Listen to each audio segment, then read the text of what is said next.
The Knicks Game 3 collapse, there's drama with Rafael Devers, and I'm dreaming about the NBA draft lottery. It's all next on Gordon Damer on Sports.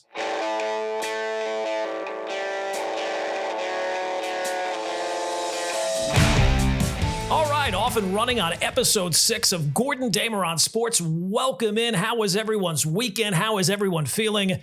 Knicks fans are yelling at their phone right now. How do you think we're feeling? We feel miserable. Well, we got a jam-packed pod today. Before we get into anything, though, first, please do me a favor, hit the subscribe button, like the episode, comment on the episode. You know, unlike J-Lo, podcast, any engagement is good engagement. So please engage in any way you can. On today's episode, the Rafael Devers situation in Boston is driving me nuts. The draft lottery is tonight, and there's a clear team to me that should absolutely win. We got 3 and out, some TV recommendations, a whole lot more, but we start with the headline. And the headline is the Knicks Game 3 was disgusting, but it was actually not the worst thing in the world. All right, we got a lot to talk about with that Knicks Game 3 performance. The Celtics get the game, get back in the series. I have some sub-headlines before we get to Game 3 that I want to hit on right off the bat. First off, and this has been a talking point basically the last 3 or 4 days, Game 3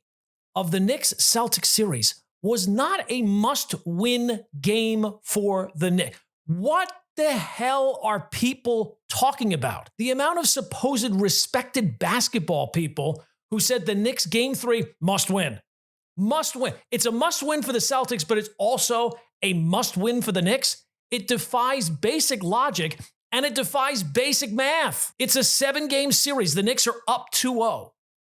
The Knicks could have lost Game 3 by 1,000 points. And at times, it felt like they were losing by 1,000 points.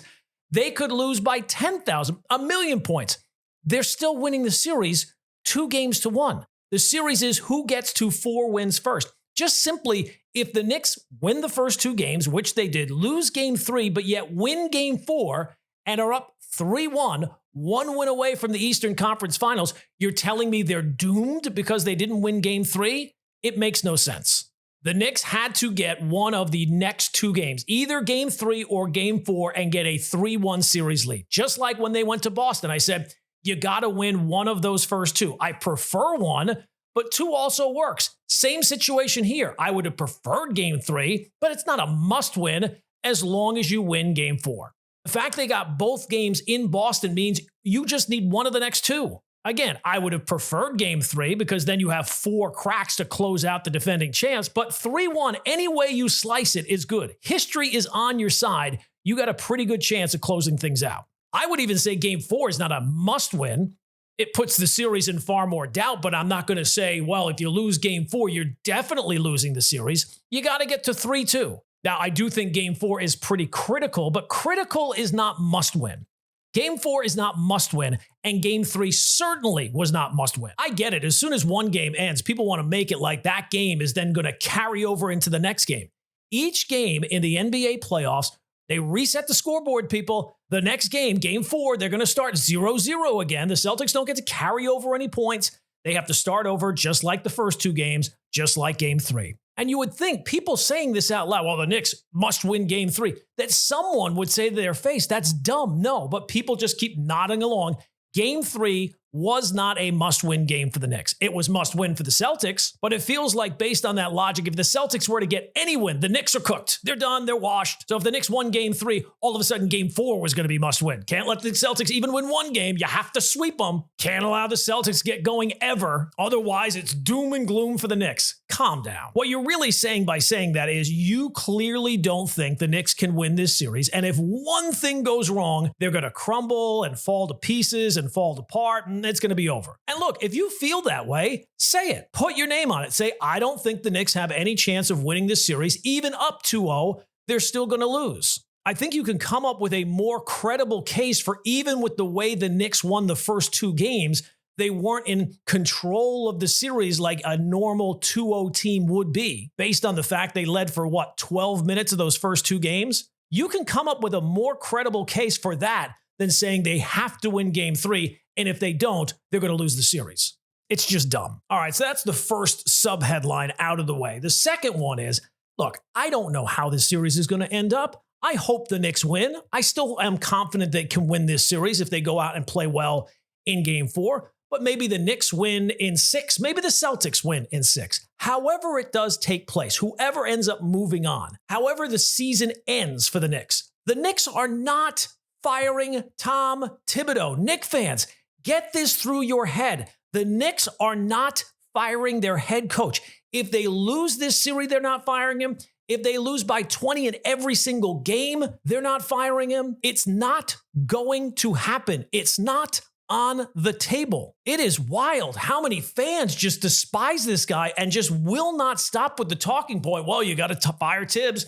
You got to fire him. And I'm not saying I agree with all of his decisions or I think he's right 100% of the time, but you guys make it out like he's had no success and they're winning in spite of him. Stop. You may not like it, but you've got to come to grips with the Knicks keeping Tom Thibodeau beyond this year. I heard fans even after game 2 saying who's going to be the coach next year. I can tell you, it's Tibbs. And this is not new. This has been going on from the moment he signed on to be the head coach. You people are out of your mind. There's one thing as a sports fan saying, hey, this is what I would do. And if you want to have that conversation that you would fire Tibbs, okay, fine. Just realize back here on planet Earth, that is not a possibility. We've laid it out before. James Dolan went 20 years with zero stability at head coach and zero results with his team. I find it hard to imagine that Leon Rose is going to see however this season winds up and say, you know what, we got to get rid of the head coach who has been wildly successful from the moment he showed up and far more successful than the last 10 Knicks head coaches. And I would say, if you want to talk about things that are never going to happen, but you'd like to, okay, fine. The Knicks are going to trade for Jokic, or they're going to trade for Giannis, or they're going to get Steph Curry, or they're going to retire Eddie Curry's number, or they're going to bring back Phil Jackson to be the new GM. I mean, whatever you want to, it's all ridiculous. It's not going to happen. Tom Thibodeau is not getting fired after this season by the Knicks. You may not like it, you may not love it, but better deal with it because that is the story. All right, I put it off long enough. Let's get to game 3. As I said in the beginning, that game was gross. The Celtics were hitting everything. The Knicks, they could not hit the broadside of a barn. They looked flat. They looked out of sorts. They played their worst game of the playoffs so far. They could not hit any threes, and it was a rare playoff game where the Knicks never made a run. That just does not happen. I was trying not to panic early on because, a lot of times the first quarter is not really all that important. With the three-point shot being as valuable as it is, nothing really important outside of injury happens in the first quarter or really in the first half. But when you get to the third quarter and it feels like the deficit is just growing and growing and growing, that's not a good look. But look, much like game 1 and 2 for the Celtics, they could play a whole lot better. The Knicks can play a whole lot better than they did in game 3. It was not simply that the Celtics beat the Knicks every which way because they were so much better. The Knicks were terrible on their own right. So to me, the fact that that loss was so disgusting is not the worst case scenario. Because if the Knicks played their best and the Celtics played their best and Boston still won in a rout, that to me would be far more alarming. The Knicks were horrible. It happens. If you paid $10,000 for your seat at Madison Square Garden on Saturday, you probably wish it wouldn't have happened when you were there, but it does happen. It's not an excuse, but it happens. But it's clear the Knicks can play a whole lot better than that, and you'd have to expect they're going to play a whole lot better than that. Plenty of people made it out like the Knicks played like garbage solely because the Celtics were that awesome. The Celtics hit their shots finally, but just like with games 1 and 2, part of it was the Knicks played down the stretch really well, and the Celtics gave those games away. In game 3, the Knicks gave the game away with the fact that they just had no energy and made no runs and didn't play defense and couldn't hit shots, and the Celtics did play their game. So credit the Celtics for their part of it, but the Knicks part of it is not that alarming because I don't think it's going to happen again, and that part of it mostly was on the Knicks. It's not that deep, and it does not carry over to the next game. The Knicks have to play better. I'm sure they know that. I keep seeing that Mitchell Robinson should start, put Josh Hart on the bench. Look, Mitch has been phenomenal in this series. To me, the real issue is the offense for the Knicks. You watch the starters right now, it's not pretty. They're scoring basically 90 points per 100 possessions, and that's not bad. That's prehistoric. That's early 2000s. If the games were ending 79-75, that would be fine, but they're not. And part of this is just shot variance. They're missing some looks they normally hit, but a lot of it is structure. It's spacing. And I love Josh Hart, but against elite defenses, they're daring them to shoot, and you can't run a modern playoff offense with a non-shooter camped out on the perimeter. They're not really focused on him. That shrinks the floor, clogs the lane. I don't know that Mitch necessarily in large doses is going to work out either, though. And when you look at the results, the Knicks have averaged, I think, 52 points in the paint during the regular season. In this series, it's down to 42. That's 10 points right there where they usually are successful, right at the rim. And that's not an accident, but that's what postseason defenses do. It exposes your limitations. It turns good habits into liabilities. So I love the Knick toughness. I love the rebounding. I love the fight. But offensively, to me, that's the number one issue. And everybody wants to make it about Celtics this and Celtics that. For the Knicks, it's simply about them being better. And when you get into individual players who you need to see more from, I'll say this as clearly as I can. If the Knicks want to win this series and not just, hang around and make it competitive and make a good showing, hey, we took Boston to 6, OG Anunoby has got to be more involved. This team is not built to just be Jalen Brunson doing everything all the time, every single game. That's just not sustainable. He's been phenomenal, especially down the stretch, but not against Boston in the playoffs. OG was brought here and paid like a cornerstone to be a two-way difference maker. He's supposed to be the guy who's hitting open threes and cutting to the basket and locking down a wing and gives Brunson some room to breathe. Game 1, that was the OG that you'd take every single day and twice on Sunday. 29 points, efficient, aggressive, confidence. And since that game, he has 7 points total? That's not just underwhelming. That is invisible. You can't be the second highest paid player on the team and go 2 straight playoff games where you can't hit any baskets.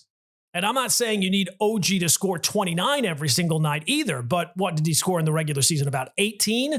You need more of a contribution from him. He has got to be a bigger factor. In the last 2 games, he was a no-show. So look, the good news is the Knicks are still up 2-1. You wouldn't know that if you listen to some of the media covering this. They have game 4 at home, and they still have not played a complete game. When the Celtics didn't play complete games in the first 2, everybody just assumed, well, at some point they're going to. Yeah, of course, they're really, really good. And they played a complete game in game 3. Same goes for the Knicks. They have not played a complete game. I think at some point you're going to see that, and I think there's a good chance it's going to come in game 4. Again, I would be more concerned if the Knicks played this amazing game and still lost by 10. That is not what happened. And I do think that if there was ever going to be a performance that would snap them back into reality and get them to focus and be sharp from start to finish, that game 3 performance would be it. And for the team, maybe have one game where you don't fall behind by 20. Can you have one game where that does not happen? Because if that game is game 4, then I think the Knicks have a pretty good shot to win. And if they win, they go up 3-1. With the Knicks, it always feels like it's darkest before the dawn. They're not front runners. It feels like they do their best work when they're written off, which is crazy because right now they lead the series. But I like that people think that they're on the ropes. I hope the team thinks that they're on the ropes because that's when they do their best work. So yes, there are adjustments to make. Of course, you get back to the ball screen defense you executed actually in games 1 and 2. That would be good. Maybe you get Mitch Robinson in there a little bit earlier to anchor things and slow Boston down in the paint. Those are tweaks, but let's not overthink this and let's stop with the overwhelming panic. Game 3 was Boston at their best, lights out, low turnovers, everything clicking. And the Knicks, yeah, they were at their worst. They were flat, they had no edge, no rhythm, and they couldn't hit a shot. But here's the thing. I don't think that's happening again. Not with this group, not with Brunson, not with the DNA this team has shown all year. They got punched in the mouth, and that happens. Sometimes that's when you bring your best response. I don't think the Knicks are just going to roll over and lose in 6. So yeah, clean up the scheme, tweak the rotation some, but let's not act like this is over. Game 3 was a blowout, but it was also an outlier. Boston hit their ceiling, the Knicks hit their basement. I think the truth is somewhere in the middle, and I think that's what makes this series interesting.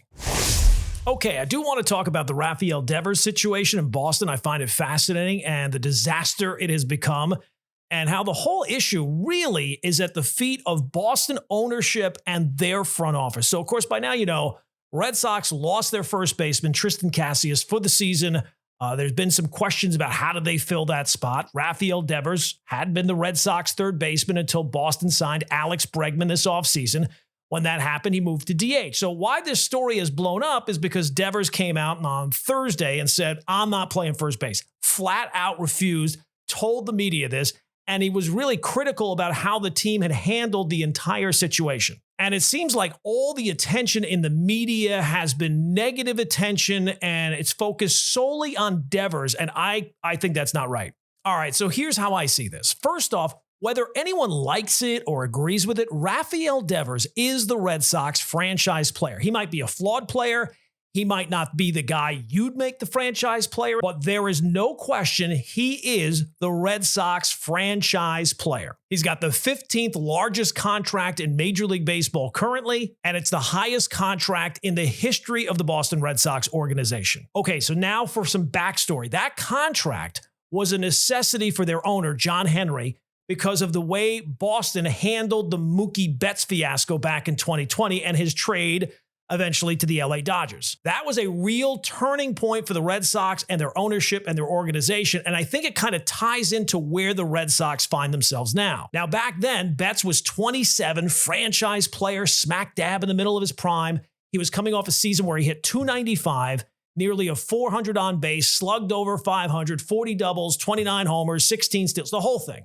And that was actually considered a down year from his MVP season. That's not the type of guy you trade. That's the kind of guy you build your franchise around. And let's not forget what he did in 2018, 346 average, on base of 438, 32 homers, 30 stolen bases, a WAR of 11. I don't even know what WAR actually is, but I know an 11 is really high. And oh yeah, helped the Red Sox win a World Series. At that point, he was in the conversation as the best player in the sport. And for the Red Sox, that wasn't just talent. That was generational, once-in-a-decade, franchise-altering greatness. And the Red Sox, with all their money and their legacy in the ballpark dripping baseball history, looked at that guy and said, you know what? We're good.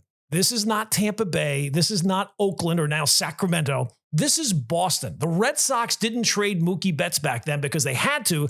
They traded him because they chose to. And the Red Sox fans have never forgotten it. They've never let John Henry forget it. That was the moment John Henry gave up pretending he cared about being elite. Now, the Red Sox might tell you he was going to leave anyway. It was just business. That was not a move they had to make. That was a move they chose to make. And since Mookie got traded, that payroll, which was at 237 back in 2019, it has dropped. It dipped to 180 in 2021, and right now this year, it's basically hanging around that same level. So it was not about flexibility. It was not part of some grand retool. The only thing they retooled was their ambitions. Again, you don't trade Mookie Betts. You sign him, you keep him, you build around him, unless, of course, you're more interested in saving money than winning. So the fact that that happened in 2020, when the time it was for Devers to get a contract, he was the guy who landed the franchise-altering deal. And the fact that Boston gave that contract to Devers and not Mookie is mind-boggling. And it was not part of a plan. As Pete Campbell said to Don Draper in Mad Men, don't act like you had a plan. You're Tarzan swinging from vine to vine. It was not that Devers was the right choice for that contract. He was just the only one left for the Red Sox to sign. They couldn't let another homegrown all-star walk out the door. But they had to sign him, so they did. So there's this big aspect of that that's focused on Devers right now and his ego. Oh, he's so entitled. He's not a team player. And look, that might be part of it. Professional athletes do have egos, not exactly a shocker. But part of his ego or his entitlement is the fact the Red Sox made him their franchise player. Highest paid player in the history of the organization. All right, let's go back to this offseason. Devers, the Red Sox star, is a bad fielding third baseman. Some metrics had him as the worst third baseman in the sport, some just really below average. Any way you cut it, he was not good in the field. But this offseason, the Red Sox front office assured Devers he was their third baseman. He was their guy, and they kept telling him that right up until they signed Alex Bregman instead, for him to be the third baseman. So basically, the Red Sox lied to Devers and left him basically to deal with it. So what happened then? A couple days later, Devers is still ticked off. He talks to the media and says, hey, I'm a third baseman. That's my position, so I'm not going to be the DH. There's no argument Bregman is the better defensive third baseman, but when you're dealing with millionaires and egos and guaranteed contracts, you can't just expect in 2025 for a team that's had like one winning season since the Betts trade to simply expect their franchise cornerstone to just do what he's told. There's some politics, there's some finesse, there's some diplomacy in all of this. You tell your franchise cornerstone, hey, you're our guy, right until the moment you sign someone else to play his position. You can't expect him to just be cool with that. The idea that guys at this level, 10 years, $300 million level, are just going to be rah-rah team first all times is really kind of naive. especially when they feel like they've been burned. And that's really an issue for the Red Sox front office. If they thought Devers would be fine being lied to and would just do whatever they said, well, obviously they screwed that up. And if they thought, well, what choice does he have? That's not exactly taking a page from Dale Carnegie, winning friends and influencing people. So look, maybe there's no set of events that could have made Devers cool with this position switch. Maybe he's just such an egomaniac, he was always going to be a problem. Well then, question, why did you sign him to a 10-year contract? Isn't that kind of on ownership? The most important scouting any team in any sport does is scouting their own guys, knowing the strengths and weaknesses and what makes them tick. So again, maybe there's no way this could have been handled perfectly, but it's clear it could have been handled better because it seems pretty clear at this point it couldn't have been handled any worse. And it's clear that Devers' reaction is just that, a reaction. The second part, the first part is the action of the Red Sox management. They botched this from the start. There's no other way to read it. But anywho, Devers eventually agrees to be the DH. And it certainly seems that when that happened, part of the deal was that Devers told the team, okay, I'll move to DH, but I'm only going to be the DH. I'm not going to return to the field. Alex Cora even confirmed that in spring training when he said that if Bregman takes a day off from third, Devers is not going to slide back into third. He's going to focus solely on being the DH. And Devers confirmed that even further on Thursday when he said the club told him in spring training, put your glove away. You don't need it anymore. I don't see how anyone can say the greater blame here is not on the Red Sox organization and their front office. They created this cluster royally from the start when they told Devers one thing and did the other. It might have been a difficult conversation, but instead of going to him and making him maybe part of the solution, they blindsided him. Again, their franchise player. And I definitely think there's a way that they could have gotten him on board. Devers in the past has been critical of the Red Sox front office for not pursuing roster upgrades or adding talent and basically keeping their payroll flat since they traded away Mookie Betts. So now what this Red Sox front office expects is this player to trust them when they handled things the way they did and just move to first base, a position he does not play, and learn the position in the course of the season. The Red Sox want Devers to make up for the fact that the team has no better options based on the plan that they put in place, and for him to take the burden of their poor planning and the Cassis injury. So who gets the blame if he does not pick up the position well right away? Is anyone going to say, well, he tried his best, what can we do? No, all the blame is going to fall on him. Why would he ever do that and take the front office off the hot seat for the team they created? And again, to go back kind of to the beginning of this, the whole situation started because Devers is not a good fielder. He's being moved off third base. Why? He's not good in the field. And third base is a position he's played his entire career. So now we expect him to move to first when he's had no preparation on that and hold it down when he's never played it before. Again, by some measures, he's the worst third baseman in the sport. I feel like I'm taking crazy pills here. I tell my kids, your lack of planning for something is not my emergency. I get that we all want our sports stars to be all about the team and team first and all that. I think in 2025, in professional sports, and really at this level, that's not MLB, that's fantasy baseball. And I know people will say, well, the Red Sox should just trade him. Good luck with that, a $300 million DH. I don't know that teams are going to be lining up for a guy like that. All right, time now for 3 and Out. First up, a TV review. I will be honest with you, since Severance ended, that season was phenomenal. But since that ended, I really haven't been watching that much TV. I was pumped up for The Last of Us on HBO, but since that big plot twist in the second episode, I'll save the spoiler in case you haven't seen it. But as soon as that plot twist came up, I was like, all right, that's it. I'm out. Great TV shows. The thing about great TV shows is it's a balance between great plot, but also characters that you actually care about. And that second part is the hardest part, writing people and characters that you actually are worried about or you want to see how their story comes about. The reason why great TV shows are that is you care what happens to Walter White or Tony Soprano or Jimmy McNulty or whoever. That's why a show like Ozark is not a great show. It had great plot twists. Oh my goodness, what happened? But I didn't care about any of the characters. I didn't care if they lived or died. And in fact, by the end, I was kind of hoping that they were going to be killed off so I could go about do something else with my life. And The Last of Us had 2 characters that you actually cared about. And they killed off. Oh, sorry. Probably shouldn't have said. Spoiler alert. They killed off one of them. I didn't say which one. So by now you probably know. And boy, does it seem like that show went downhill fast after, like really downhill, like off a cliff. For you to have zombies in your show and it's still kind of boring is a really bad sign. But I digress. The TV show that I watched and was super entertaining, it was a documentary. It's on Netflix called A Deadly American Marriage. It just came out over the weekend. I like documentaries because it makes me sound smart when I say I saw this documentary. It's like 90 minutes. It's not one of those, oh, it's 7 episodes, but really could be wrapped up in 3 episodes. No, 90 minutes start to finish. Interesting, infuriating, compelling to watch. I'll leave you fresh. I want you to go in fresh. I don't want to give anything away. So I'll just say, again, the name of it is A Deadly American Marriage on Netflix.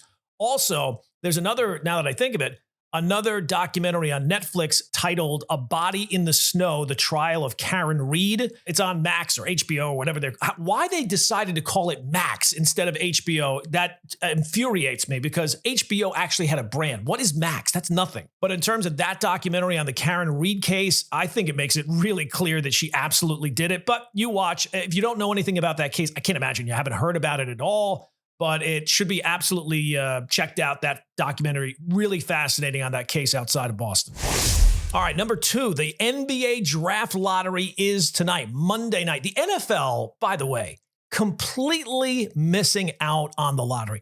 Could you imagine if the NFL, the content of fans watching their team that had this miserable season, and now they're going to find out where they're picking in the draft. The NFL is completely dropping the ball on this. And they would love this. They could sell this to another one of those streaming services you have to download. I got to download Crackle tonight so I can see the draft lot. I got to download Tubi or whatever the heck the stupid things are. I'm a big believer the NBA draft should be decided in sports court. You should have to plead your case as an organization why you should get the number 1 pick. And if you've had the number 1 pick a bunch, or if you're constantly in the lottery and you suck every single year, a place nobody wants to be, that should count against you in sports court. So I am going to go through the teams that are in the lottery and tell you who should get the number 1 pick, because this year the number 1 pick actually matters because it's going to be Cooper Flagg. So the teams that are automatically eliminated don't even have to present a case. It's no contest. Go to the back of the line. 76ers, you're completely out. You tanked for a decade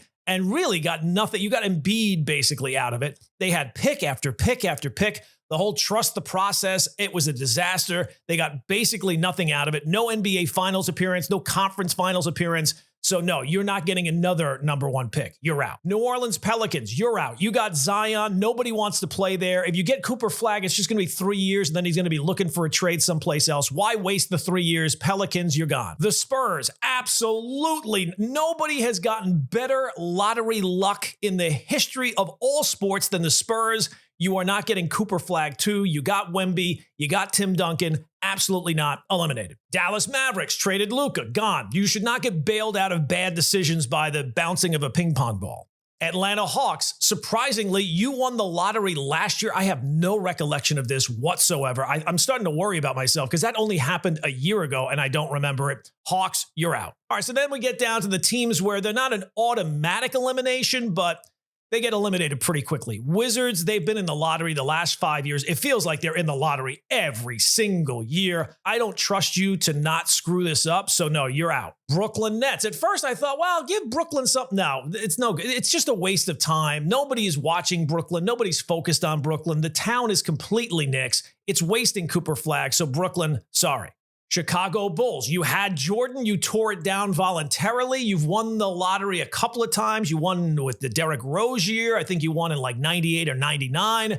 Absolutely not. Bulls, you're gone. All right, so that leaves 5 teams. Hornets, they won the lottery once, but they are in the lottery every year. They've not made the playoffs in forever. I don't want to waste the pick. By the way, I was doing research on this. Do you remember Larry Brown coaching the Hornets? I have zero memory of that either. Where was I when this was going on? The Hornets, when they were created, They had a run with Alonzo Mourning, obviously, and Larry Johnson. But since then, man, it's been lean down there, and I don't trust them to get this right, even with something that is a slam dunk like Cooper Flagg. So I'm not rewarding them for incompetence. Next up is Toronto. I don't want to be forced to live in another country. Like, would you, if you were an NBA player, would you want to have to be forced to? You can be an NBA player, but you have to live in Canada. I don't know. It just doesn't feel right. I don't want to be forced to live in another country. Raptors, you're gone. So that leaves us with three teams: the Rockets, the Jazz, and the Trailblazers. The Rockets, they have something going on. And if they got the rights to Cooper Flagg, they could really turn into something. But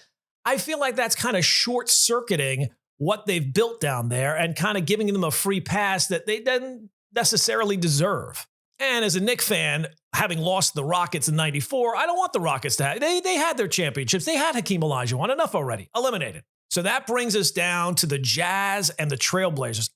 At first, when I thought about this, I thought I would be good with either one of those teams. But then it dawned on me, oh, wait, who runs the Utah Jazz? Danny Ainge. Enough with Danny Ainge. This guy is lucked into enough things. He's not getting Cooper Flagg as well. Now that I say that, they probably will end up getting Cooper Flagg. But no, the Utah Jazz, you are eliminated. So the Portland Trailblazers, in the lottery only 3 times in the last decade. They've not tanked. I think they deserve a break. They deserve a foundational piece since Damian Lillard moved on. The Portland Trailblazers, congrats. You get Cooper Flagg. See how easy that was? All right, then finally, I got a comment on my Substack, the podcast episode about Aaron Judge and Barry Bonds. My Substack is Gordon Damer on Sports. Richard Hughes commented that he was wondering if I thought about the arguments that try to minimize the effects of PEDs in baseball, that the more he investigates the subject, he doesn't really find it that controversial at all, and he thinks that Bonds and his accomplishments should be celebrated and not disparaged. Well, Richard, first off, thanks for the comment. I guess it depends on what you mean by disparage and celebrate. Look, I readily admit, and I said it in that episode, the best hitter we all ever saw was Barry Bonds during that 4-year span when he was juicing in San Francisco. He was the greatest hitter that existed up until that point, and he's the greatest hitter who will ever exist. But you can't point that out and then not point out how it was accomplished, because he was at an age where every athlete starts slowing down, and yet he was picking up speed. And I get it. I understand his motivation. I understand what he was dealing with. He saw what was happening around him, McGuire and Sosa turning baseball into home run carnival. The league loved it. Fans were buying tickets. The stands were packed. Reporters looked the other way. And Bonds, who was already on a Hall of Fame trajectory, he was already a lock Hall of Famer with 3 MVPs, looked around and said, all right, look, if this is what I have to do to keep up, fine. I understand that. I really do. It's human. He's competitive. It's what happens when you're the best. And all of a sudden, the playing field tilts in the favor of the artificial. And he wanted to stay on top. He wanted to stay dominant. He wanted to stay a legend. And he obviously absolutely did. And he didn't want to be remembered as, hey, he was great until the rules kind of changed without ever admitting it. So I get it. But here's the thing. I understand the why, but that doesn't give him a pass on the what. If it was 99, 2000, I don't really remember, but Bonds didn't just get better. He became a video game. He turned into something beyond belief. So he was the greatest clean, and the separation between him and second place dirty was even greater. But I can't celebrate that version of Barry Bonds. I won't glorify what he did. I won't pretend that there's no asterisk. So if you go to the Hall of Fame, I'm sure there's jerseys or bats or all different artifacts of Barry Bonds. So he is kind of technically in the Hall of Fame, even though he has not gotten a day to celebrate him. And I don't have a problem with not celebrating somebody who knew what he was doing and decided to do it anyway. As I've said before, you don't get to make the deal with the devil and then complain about the heat. Now, if he gets into the Hall of Fame, I'm not going to show up with some oak tag and a stick and protest. But sitting here, I'm not going to pretend it didn't happen, and I'm not going to celebrate and glorify it. But thanks for the comment. All right, that's going to do it for another edition. Please, if you've not already, please hit the subscribe button, hit the like episode, comment on the episode on my Substack, Gordon Damer on Sports. You can comment there as well. Who knows? Maybe I'll use it on a future episode. And again, you can find me on Twitter at Gordon Damer. We'll be back later this week with another edition of Gordon Damer on Sports.